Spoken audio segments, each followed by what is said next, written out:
Welcome back, it's season 3, Beyond Business, come ride with me. Nick Freno in the house, sharing stories that inspire. From every walk of life, we're lighting that fire. Lessons learned, journeys shared, good vibes and laughs, we're fully prepared. Brought to you by Buick Real Estate. Let's dive deep, it's gonna be great. From the ups and downs, we rise and grind. Every guest has a tale, every tale is a find. Exploring the wisdom that life has to give. Together we grow, that's how we live. Lessons learned, journeys shared, good vibes and laughs, we're fully prepared. Brought to you by Buick Real Estate. Let's dive deep, it's gonna be great. So grab a seat, don't miss the ride. Beyond Business with Nick, let's take it in stride. Join the conversation, let's make it last. With stories and insights, we're having a blast. Hey listeners, before we kick off today's episode, I want to take a moment to highlight our incredible Season 3 sponsor, Buick Commercial Real Estate. If you're in the market for commercial properties in Central Illinois, look no further than Buick Commercial Real Estate. With a dedicated team led by Tim Buick and Cole Babcock, they bring unparalleled expertise and a deep understanding of the local market to meet your commercial real estate needs. Whether you're looking to buy, sell, lease, or invest, Tim and Cole are committed to providing personalized service and guidance every step of the way. Their passion for helping clients navigate the complexities of commercial real estate sets them apart in the industry. So, if you're ready to take your business to the next level or find that perfect commercial space, reach out to Buick Commercial Real Estate. You can find them on all social media platforms at buickrealestate.com or give them a call at 217-450-8500. Trust me, you'll be in great hands. And thank you, Tim and Cole, for your unwavering support of our show. If you're looking to refresh your space or tackle that long-awaited project, Clean Cut Painting and Handyman is here to help. Clean Cut specializes in a wide range of services, from stunning interior and exterior painting and small construction projects to room remodels, deck staining, and flooring. They truly have the expertise to transform your home into the beautiful sanctuary you've always dreamed of, or even just take care of the things you have been putting off that need done. And guess what? They have some fantastic promotions running this March. If you book any interior painting project for March or April dates, you'll receive an incredible 15% off. It's a perfect time to give your home a fresh look just in time for spring. If you're thinking of sprucing up the outside of your home, they've got that covered too. You can enjoy 10% off exterior painting projects under $5,000. And if you're planning a larger project, get ready for a jaw-dropping $1,000 off any exterior painting projects over $5,000. So whether you're looking to enhance your home's curb appeal or make your interior pop, Clean Cut Painting and Handyman is the one to call. Visit their website or give them a call today to take advantage of these amazing offers. Remember, when you choose Clean Cut, you're not just getting a service, you're supporting a company that empowers women in the industry. If you're in the market for custom apparel, look no further than Oakwood Screen Printing. This company specializes in all things apparel, offering high-quality designs on everything from t-shirts to hoodies to hats to bags to jackets to wall art to office swag to mugs to tumblers to, well, you name it, and they customize it. Whether you're promoting your business, celebrating a special event, or just want to express your unique style, Oakwood Screen Printing has you covered. What sets them apart is their attention to detail and commitment to customer satisfaction.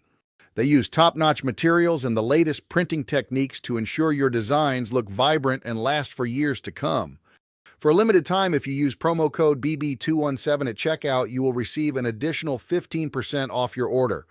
So, if you want to make a statement with your apparel, reach out to Oakwood Screen Printing today at oakwoodscreenprinting.com. You won't be disappointed.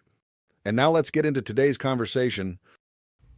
Hello, everyone, and welcome to a special bonus episode of Beyond Business brought to you by View and Commercial Real Estate. Let's just say that explosive, dynamic, and completely original are just some of the words that have described perhaps one of the most powerful entertainers in the comedy world today. This Emmy-nominated comedian has entertained millions of comedy fans in the United States, Canada, Europe, Australia, and Africa. His unique blend of material, improvisation, and characters has made him one of the most sought-after comedians in the entertainment industry today. From being the voice of Universal Studios' Bullwinkle J. Moose and ESPN's 30 for 30 is Jimmy the Greek himself. This multifaceted, bilingual comedian is touring worldwide to sold-out audiences and will be coming to none other than your very own Decatur, Illinois, to our Civic Center this March 7, 2025 as part of the Taste This World Tour. Welcome, the world-famous Basile, and thank you for joining me on Beyond Business. It's a pleasure to have you sit down with me, my man. Thank you so much, brother. I appreciate that. And I'm glad that just rolled off. How basically you improvised that whole intro. You're simply amazing in your own right. So much. You're wonderful. So let's go like this. Sure. I don't know how far you will let me take you back, but where'd you come from? Where were you born at before you became a comedian? Where's home? I know you're Greek, but are you from Greece, or are you just from a Greek family? I'm from a Greek family. I was born in the United States and in New Jersey, believe it or not. And okay. My father and my mother moved to Long Island, New York, to build a restaurant because it's the law. And, if you're Greek, you have to have a restaurant. If it wasn't for us Greeks, I'm pretty sure half the free world would starve, to be quite honest with you. My father opened up a restaurant place. Hey, you guys cook. You guys know what you're doing. I mean, it's kind of funny. A lot of people don't know that back in the war days, from the First World War, Second World War, Korean War, even Vietnam, if you had an ISOSAS or an IOU at the end of your name, you were put in the kitchen. Tens of thousands of Greeks were saved in all those wars because they're in the back cooking. And for me, it's hysterical, and it's historically true. And we were just known to be in the kitchens because we would always cook with our parents, and even I worked at my dad's restaurant since I was 8 years old, and I still, remember my father flipping over 2 milk cartons that carried 4 1-gallon, gallons of milk, and my father would flip them over, and I'd be in front of a grill, laying out 48. There was 2 cases, so that's 24 burgers. And there was 48 burgers that I would quarter pounders. I'd throw on an open flame grill. I'm 8 years old. And aren't we breaking any type of child labor laws? Aren't we doing something like that? And the thing is, my father was so short. My dad was only, 5'3", and I'm 6'2". And my father, and for years, I always asked my father, Dad, am I adopted? You can tell me the truth. He goes, no, it's okay. We're allowed to rent you. It's not a problem.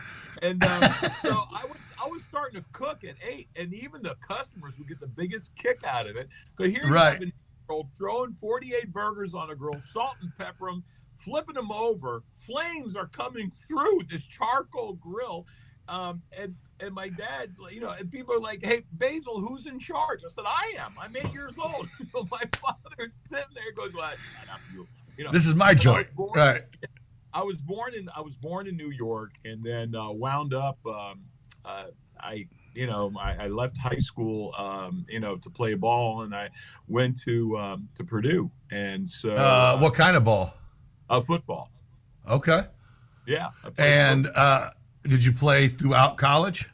No, I wish I could have said I have. No, I played for about a season and a half, and wound up, but I was to the point where I got my ass kicked so badly left around. I was big man on campus in Long Island. All of a sudden you find out not as big man on campus when you're in Lafayette, Indiana. So Oh no, that's a reality story, really. I mean, oh, there's yeah. no two ways about it. But I loved playing ball. It was but I have the fingers to prove that every bone in my body has practically been broken. Yeah. But and finally, I got cut. I couldn't play anymore. I mean, I was damaged good. So I came back to New York, worked about 9 months of construction, made about close to $85,000 because I worked time and a half, double time, welding, laying brick, doing this, doing that, and made a ton working blue collar. But I was true blue collar, and a lot of people, how do you know about welding? I said, well, what do you want to know? I could read plans for the whole thing, and then finally, I'll never forget. What, you knew how to do it from doing it? Oh, absolutely. My uncle just threw it in the midst because I worked for him. And then next thing you know, I started, and I was joking around. I was always having fun, and I was always lighthearted and stuff. But, I wound up going back, and I needed to leave Long Island because people kept asking me about football. My career was over. There was no way I was ever going to go to a D2 school after playing Big Ten. There was no way I was going to do any of that. So I wound up saying, no, I'm just going to go ahead and finish my undergrad. And I finished my undergrad at Cleveland State University, and then wound up going to law school at Case Western Reserve Law. And went to law school for about a little over a year and a half, and took a sabbatical. And my mother got ill, and I took care of her. But in the meantime, I started with a guy by the name of Steve Harvey. And Steve and I started together. Like Steve Harvey? Like the Steve Harvey. As a matter of fact, I'd show you the picture. I probably should have sent you a couple of pictures. Yeah, Steve and I started together. And the deal was I was going to hit the East Coast since I'm from the East. Steve was going to hit the West Coast. And a good friend of ours, Mike Veneman, who late Mike Veneman, was going to stick around on the Midwest area. And we were all going to trade off. And Steve just found, quicker success. So I was doing stuff. I was working for a radio station, working on my craft. And I was working for a company a station called WMMS in Cleveland, home of the Buzzard. And I started doing all these voices. Now, I did not know I was good enough to be able to do voices, but I was doing Bullwinkle in Greek because I couldn't speak English yet. I was only, I didn't speak English until I was like 6 years old, I think. And I would. So were you funny all through school and college? I mean, was there something? Were you ever doing open mics or anything, or were you like, screw law school, I'm going to go do jokes? Yeah, when you confuse torts for French pastry, you really got to get out of law school. Usually. So I wound up. Life directed your path, huh? Yeah, oh my God. I worked for a law firm in Cleveland. I got a chance to work. I worked on Capitol Hill, which I did enjoy. I worked for a congresswoman from Cleveland, so I worked on Capitol Hill. Then I also got a chance to work at DOD. So I do have I still wear button-down shirts, for God's sakes. I can't get out. Right. So, for me, it was always something creative, but I was always goofing off and having fun. But when it was time to have fun, all the judges loved me because I was always goofing off with them, and I can get just about anything I wanted. I started off as a court runner. If there's any people who are in the law business, a court runner is the guy who really, and the woman who really files all the papers all over. I can get judgments signed. I can get this done because the judges really enjoyed having me around. And they're the doers. Yeah. Oh, yeah. They just said, oh, my God. So one day, my cousin Mike, my mom was in a hospital, and my cousin Mike, he said, you really got to go out and let's just go out and go to a comedy club and laugh a little bit. I said, sure. So I went to the comedy club, saw these professional comedians, and I don't want to say who it was, but I started laughing. I'm like, this is garbage. This guy is horrific. I don't know how he got. And yes, I do have an ego. There's no two ways about it. Right, right. And I'm like, this guy. And so my cousin, he's looking at me and goes, well, how about this? I bet you $20 you won't go on stage on an open mic night. I said, $20? Man, my ego's so thick. I said, not only will I do that, but if I win, you're going to pay me $40 because there is no way you're going to win. So you're like, I'm going to need that $40, man. Oh, my God, $40 back then with a lot of money brought up. Hell yeah. Hell yeah. I just start laughing. I'm like, okay, let me see what I can do. And lo and behold, wouldn't you know it, I wound up going into my own law firm and telling all the non-legal personnel to come to the show. And they said, "Oh, and you had no idea what you were going to do. You were going to wing it. No clue. I just told them I was entering this contest. You got to come. You really got to come to the show." Did you write material? Did you do anything? Or you were like... I stole every funny bit. Right, of course. Yeah. Yeah. You name it. And I put together a 5-minute set. And lo and behold, wouldn't you know that I won the contest, right? You killed it. Not only did I win the $50 you got from doing that, the open mic night, but I got my cousins, $40 from there. It was a big payday at my You're house. king of the office, man. Oh, dude. Oh my God, you're so funny, Basil. You're so funny. I said, great. Now sleep with me. Now I need to find some funny stuff. So I wound up doing that, and one thing led to another, and I finished up my education and graduated, but I didn't graduate from law school. And then Steve and I were the two, I guess, standouts from the Cleveland area. And so I did my thing on the East Coast because I'm used to the East Coast, New York, New Jersey, upstate New York. And I went down south to Philly, and I went up and down the coast. And little by little, man, I started doing my stand-up, and people really, dug what I was, because I was different. I wasn't your typical, I wasn't your Jerry Seinfeld as a monologist. I had to look at the hours and come up with 2 pages full of jokes about that. No, I was really, personality driven, and I was quick. And that's the one thing that really saved me. And that's what people, love me for, because I go, because not only do my stand-up in English, but I do my stand-up in Greek, and that takes me all over the world. So I do tours throughout Europe. I do tours in Australia. So you do the same set in different languages? No. It's a completely different set. Yeah, complete. And then I have a corporate show that I do for those who are I'll do a lot of things in government. So I work very closely with Congressman. As a matter of fact, he was just at my show. I just flew in this morning from Florida. So Congressman Gus Bilirakis from the Florida 13th District, I think, which is just outside of the Tampa area, came to my show with his chief of staff and a bunch of people from the office. So it was really, really cool. And a couple of nice. From the back in the day who are now big shots in government. And I was told not to mention them, but I said, sure, I won't. Yeah, right. So, it was really, really cool. So I have a real diverse, different type of attitude when it comes to my material. And my material, it stretches from dealing with my mother and an irascible father, dealing with people, things that people can truly understand. And for me, it's always fun to be able to do that and to able to work the crowd and then work my material within the crowd. And that's what makes it unique. If you're going to come and think you're going to sit there and watch someone just tell jokes on stage, no, you as an audience member are part of the show. And that's what makes it really unbelievably fun, is to have the audience as part of the show, because no two shows are ever the same. Oh, so you're involving there. It's not just a set thing that you're going out there and the crowd's gonna dictate what happens on that stage a little bit.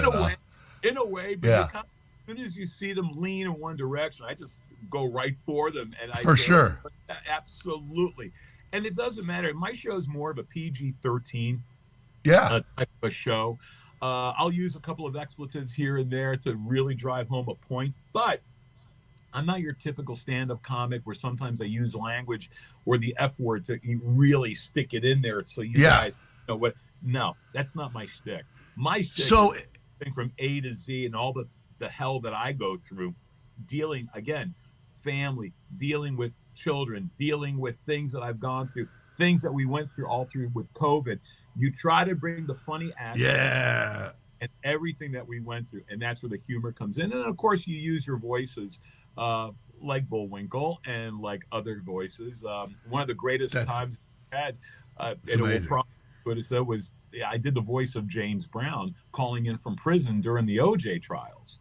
So I had syndications with, Bob and Tom. I was on Bob and Tom show for over a year.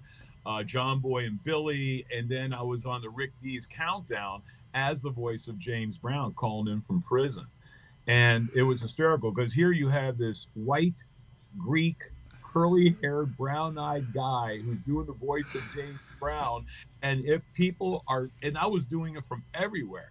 So, and it was simple. I mean, so what, you have like a catalog of all the things that you know how to do, and you give it to your publicist and go, hey, I don't know who needs to know, or you're just, or how do you land this type of thing? You know what I'm saying? Like, how does that even come about? Yeah, like I said, I was working for the radio station. The way I got the gig, I was waiting tables. I just quit law school. I don't want to say quit. Just started the sabbatical. And Jeff and Flash were the big time jocks, and they would eat downstairs at this restaurant that I waited tables at, right?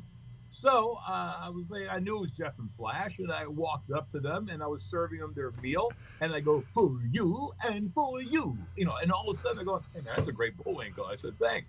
One thing led to another. I said, why don't you come upstairs and cut a couple of lines for us? And that's the way it started. And I always holy smokes. If God gives you an opportunity, you take it. And so I went there, and I wound up doing the voice of Bullwinkle, but I couldn't speak, like I said, English, but I could imitate Bullwinkle, but I would do it in Greek as a child, because that was the great pacifier. That is crazy. So I would sit there, and I go to my mother, and I would do something like this. And my mom would go, that's it. We got to teach him English. This is bullshit. And so that's the way I started, doing that. And then little by little, I would imitate, when I was a kid, I was imitating Richard Nixon. I would do this. And I would imitate my aunts and my uncles. And I would put on a show. And I was doing it for free. And then it's just what you were doing. Yeah. And I'm like, I didn't get any pay, nothing. Again, it was practice. That was practice, is what that was. Yeah, it was really help you make you into a star. I said, yeah. So we wound up literally going ahead, and that's the way I started doing the voices. And to me, it was that is amazing. Narrator. If you remember, you always had just when you thought that Bullwinkle Moose was safe, along with Rocker J Squirrel. And I would do little voices like that. James Brown was always like, good God almighty, let me tell you white people up and down. Is he my big bud, Marshall Clark, along with Big Bud, Debbie Dotton, talking about Sushi Man, Ito, Soul Bill, Johnny Cochran, Ebony Pearl Bailey, and they were talking about a thing called DNA, also known as the nut. Now, this is great. That's a thing called G2, G3, G4, G5. Sushi Man, Ito, jump back one. Hey, you sunk my battleship. And that's what I would do. And it was great. So I'll never forget, George Veras, who was the executive producer of the NFL Today on CBS, he calls me up, and I know George personally. Okay. And so George also produced the Yanni in concert. If you remember Yanni at the Acropolis, it's about 20 years ago. And I know who you mean. Yeah. Yeah. So George Veras was the exec producer of that. Then he was also the exec producer, and he's the one who actually fired Jimmy the Greek from the NFL. Okay. So Jimmy was just like, he was, I'm not going to say he deserved what he got, but he was just being right. Being to work with. Okay. So he calls me up and says, hey, we're doing this thing about Jimmy the Greek. I really want you to audition for this because I think you got the chops for it. I said, sure. And so my manager happened to come here to my studio, and he was at my office. He was vacationing down in North Carolina where I make my home. And we took a phone call from George Veras and the two executive producers, Fritz and Wendy Amino, and they wound up talking to me. He says, hey, listen, we got your recording. Wow, what a great, thing. You sounded like Jimmy the Greek. Bam, that was unbelievable. And this was a phone conference. It wasn't a telephone, with like Skype or Zoom or whatever. This was a phone. And they said, we loved it. We thought it's great. And I'm thinking, oh, great. I got the gig, right?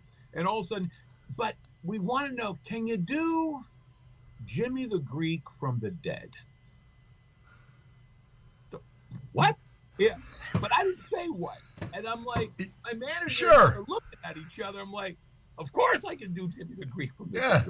There is what? Yeah. I was meant to do Jimmy the Greek from the dead. So what they wanted is kind of, you have to read between the lines. What they really wanted was to seem that he was more sorrowful, that he really felt bad for the way things went down.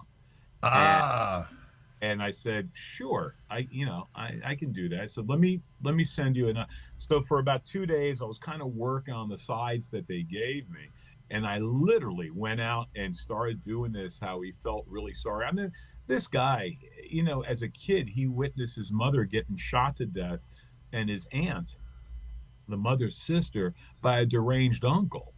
He witnessed it, and you're like, how do you go on through life like that, seeing your mother get murdered, your aunt get murdered, and then he started, because he was from Ohio, and he was from a place called Steubenville, Ohio, and Steubenville is kind of famous because Dean Martin was from Steubenville, Ohio, and they had like 13, 14 casinos, illegal gambling casinos, and he started laying down bets as a 13-year-old. And he was famous for laying down the big bet with, it was called, Great Lakes University versus Notre Dame for the national championship in the 50s. And he laid down this humongous bet with points and everything that Great Lakes was going to beat Notre Dame, and everyone had their money on Notre Dame, and they lost. And that's the way he became a great prognosticator of sports. But he was so funny. I mean, because, when he would lay down those odds on the NFL Today, if you remember, he would sit there and goes, yeah, I'm giving 2.5, to the Eagles over the Skins. I'm going to go 1.5, well, the FCC said, you can't do that. So he would, so he would do this. I would go with Cleveland, like a little bit less than a safety. A touchdown, a field goal. It was so funny, and I'd sit there. Even as a kid, I knew what the hell was going on, but I'm like, so to me that was always funny. But listen, it was a joy actually doing all that stuff and all the cartoons, and then they do stuff for a lot of Japanese anime, cartoon voices and stuff like that. Then we're working right now on a new situation comedy that I wrote, and so that whole. Oh, you write too? Oh yeah, I write. As a matter of fact, I just sold a movie. It's called Athenian Love Affair, and it'll be a co-production between Canada and Greece. And then there's a new movie that I wrote that's now a love story, obviously, or is it? No, not really. Not comedy. Really. It's a very, very dark comedy, and then the other one is a feel-good story that I wrote about my grandfather. And and my father told me the story the day that my grandfather died, and I was so bewildered how anyone can do what he did, almost sacrificing his family to help another family, and it was so touching to me. So I got all the information I could. Then, of course, this movie's based on a true story, but the thing is, I had to create the rest of the story. So I really loved the opportunity of having to do this. And, and I wrote it, and it took me 2 years to do because I have to make sure that all my facts are. Yeah. Are you in the movie? I would like to audition for this one part, but there's no guarantees. The only thing is you can request, and I think I would do a great job with it because I'm very animated on stage. So the character of my one uncle is very animated, doesn't say a lot, and I think I'd be perfect for it. But that's for the director and the producers to make up their mind if they want to do something. Oh, so you wrote the movie, but that has nothing to do with whether or not. No, I will make money from selling the movie and the points that I wind up getting if the movie is successful and all that. So I'm really digging. I opened up a company called Spice Rack Entertainment, and I'm like developing television shows, and then I go ahead and develop and write these scripts for film, and I really like doing that. I really do. It's taxing, drives you through the wall. But my true love is being on stage and having some fun. I mean, from start to finish, it'll be the best hour, 15 minutes you've ever had. and people are going to sit there, where the hell has this guy been? But I am so excited playing Decatur, because my philosophy has always been, once you play Decatur, where do you go from there? You really, you know what I'm saying? And then playing the Civic Center, that is, I mean, who gets to come there? Exactly. The Beatles always wanted to play. I love it. Happen. And here I am doing something that the Beatles want. And This is great. In there, and on my resume, they'll say, "Oh my God, Basil, you played London, Paris, Sydney. Whoa, Decatur." You know what? We'll give you this shot. We'll give you the shot you want. It's true, like I told you. It's true. Oh my You're God. amazing, dude. I'm excited, to be honest with you, Nick. I really am, and it's been a lot of fun. And I want to thank you so much for having me on the show. Hey, you're amazing, man. I appreciate you taking out the time to chat with me, man. It's really cool. Well, I'm going to make a point of coming and stopping by and shaking your hand when you're in town. If you happen to be in town a little bit early or stay a little bit late, I'll take you to dinner if the chili Garrises don't beat me to it. Well, I'll tell you what, this is what's going to happen. I'm flying in a day early so I can truly experience Decatur and there you go. Beauty. And I heard the restaurant row in Decatur. This is not false. No, there's a restaurant row there's a Big Boys. There is a Friendlies. Oh, I was going to say, man, I think you might have backdated your Google search substantially, man. Maybe you should take me up on my offer of taking you around town, man. Yeah, I don't. If you went where Big Boy used to be, you might be disappointed. Yeah, yeah. Lock your doors, man. Oh my God, I'm looking forward to it. I really am. And now we have each other's numbers, so I'll make sure. So, folks, listen, don't forget, I'm going to put my glasses on because I can't see for crap. So, anyway, here we go. It's going to be Friday, March 7th, folks. March 7th at the Civic Center, Decatur. Less than 2 weeks away. Less than 2 weeks. And this is where the Beatles wanted to play. And they know where it's at. I'm sure they do. Listen, its showtime is at 7:30. The doors open at 7 o'clock, for God's sakes. Big tickets are available. Go to DecaturCivicCenter.net.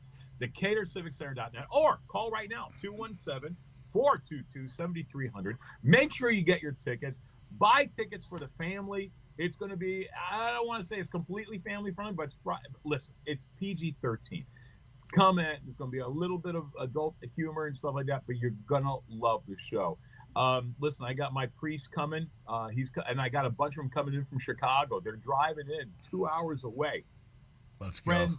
Relatives are coming down. So I want you all to be there too. Come and catch a pinch of basil over at the Decatur Civic Center. I'll see you March 7th. Nick, thank you so much for having me.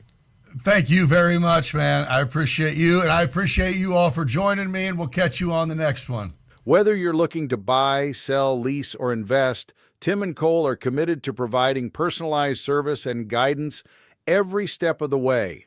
Their passion for helping clients navigate the complexities of commercial real estate sets them apart in the industry. So if you're ready to take your business to the next level or find that perfect commercial space, reach out to Viewig Commercial Real Estate. You can find them on all social media platforms at viewigrealestate.com or give them a call at 217-450-8500. Trust me, you'll be in great hands. And thank you, Tim and Cole, for your unwavering support of our show.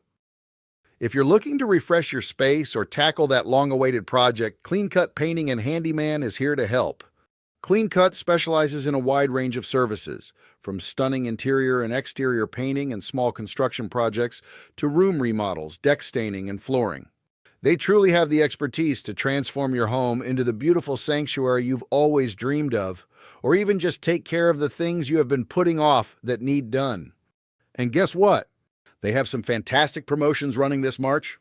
If you book any interior painting project for March or April dates, you'll receive an incredible 15% off. It's a perfect time to give your home a fresh look just in time for spring. If you're thinking of sprucing up the outside of your home, they've got that covered too. You can enjoy 10% off exterior painting projects under $5,000. And if you're planning a larger project, get ready for a jaw-dropping $1,000 off any exterior painting projects over $5,000. So whether you're looking to enhance your home's curb appeal or make your interior pop, Clean Cut Painting and Handyman is the one to call. Visit their website or give them a call today to take advantage of these amazing offers. Remember, when you choose Clean Cut, you're not just getting a service, you're supporting a company that empowers women in the industry. If you're in the market for custom apparel, look no further than Oakwood Screen Printing. This company specializes in all things apparel, offering high-quality designs on everything from t-shirts to hoodies to hats to bags to jackets to wall art to office swag to mugs to tumblers to, well, you name it, and they customize it. Whether you're promoting your business, celebrating a special event, or just want to express your unique style, Oakwood Screen Printing has you covered. What sets them apart is their attention to detail and commitment to customer satisfaction. They use top-notch materials and the latest printing techniques to ensure your designs look vibrant and last for years to come. For a limited time, if you use promo code BB217 at checkout, you will receive an additional 15% off your order. So, if you want to make a statement with your apparel, reach out to Oakwood Screen Printing today at oakwoodscreenprinting.com. You won't be disappointed. Oh, that's how we live. Lessons learned, journeys shared, good vibes and laughs. We're fully prepared. Brought to you by Buick Real Estate. Let's dive deep. It's gonna be great. So grab a seat. Don't miss the ride. Beyond Business with Nick. Let's take it in stride. Join the conversation, let's make it last. With stories and insights, we're happy.